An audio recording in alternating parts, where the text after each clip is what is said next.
The problem with sequels is not bound to just one issue, but the primary one for me is that of story completion, as we've seen in Joker Folie Deux, Beetlejuice Beetlejuice, and don't even get me started on Zoolander 2. Original films typically will tell a complete 3-act story with a definitive ending.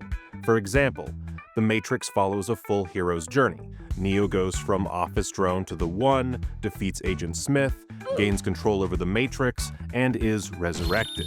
But the sequels diminish Neo's achievement in becoming the One by revealing that this was actually part of the machine's plan all along, and so his hard-won agency and uniqueness get reframed as predetermined outcomes in a cycle that's already occurred many times before, thereby making his journey feel less meaningful. Now, as a side note, I should probably mention that I really enjoy the Matrix sequels, yes, even Resurrections. That's right, your boy has bad taste. Here is a hot beverage to comfort you.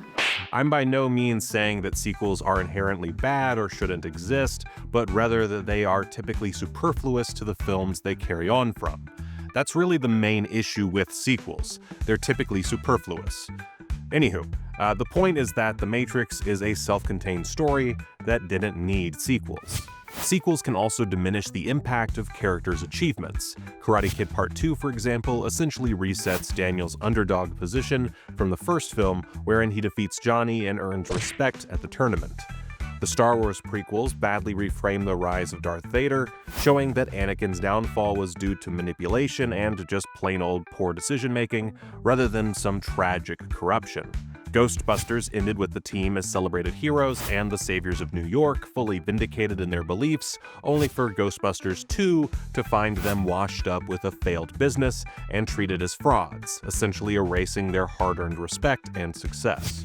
Other times, a sequel is simply unnecessary due to the complete story being, well, extremely complete. Joker is the kind of movie that really only needed a single outing, and from its finale, you'd be hard-pressed to come up with many ideas for a sequel that would make much sense given that film's warped view of reality. Yet the studio saw that sweet, sweet green and decided it needed more Joker. And boy howdy, did Todd Phillips deliver one heck of an unnecessary sequel. This is actually one that I also personally quite enjoy, more so than the original, but it's hard to argue that there's much of a point to its existence outside of trolling fans of that 2019 film.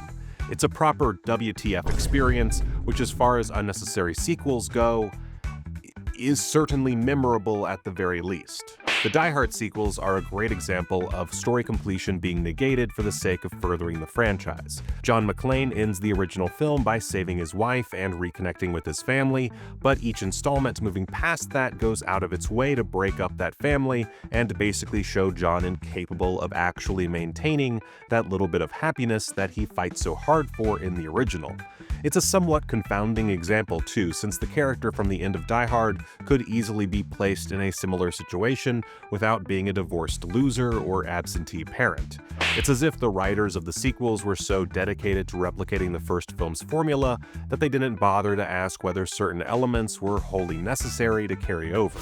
And actually, Die Hard is a perfect example of another issue with sequels: forced escalation. Some films, like superhero movies, have a built-in sense of escalation, wherein heroes and villains gain strength over time and must contend with one another. In the case of Die Hard, John McClane starts off the series as a New York cop with just enough experience to help him thwart a bunch of terrorists in Nakatomi Plaza. He isn't a perfect hero. He gets all scraped up, severely injures himself, and makes a lot of mistakes that very nearly get him killed. By the time we get to Live Free or Die Hard, he's riding atop jets and surviving massive falls, impacts, and explosions with barely a scratch to show for it.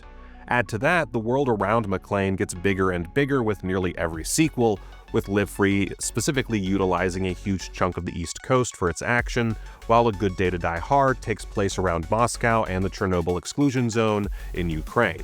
Considering the series started off constrained to a single building, this expansion of setting feels like an unnecessary progression for the sake of forced escalation. The danger then starts feeling artificial, in other words, fake. Which is what artificial means. I don't know why I said that twice. Feels fake.